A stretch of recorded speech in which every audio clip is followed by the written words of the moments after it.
Pinupulutan ngayon si Janine Gutierrez sa X, kaugnay sa issue umano kay Kim Chiu. Nagdemand daw ito sa programang Asap Natin To. Sinimula ng isang ex-user sa kanyang post ang blind item tungkol sa isang aktres na umano'y nagdemand o nag-request sa mga staff na wag silang pagsamahin ng isang actress queen sa isang performance. Say sa blind item, "Shucks!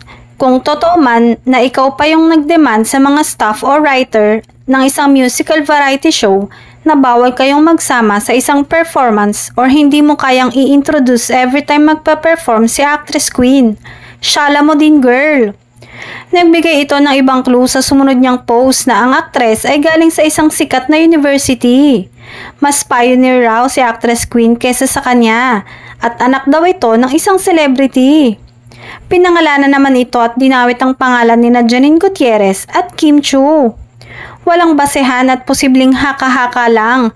Kwento pero walang duda na fan ni Kim umano ang bumabanat. Komento naman ng netizens ay nanahimik si Janine sa kung ano man meron sina Kim at Pao. Unfair para sa aktres na maakusahan ng kung ano-ano.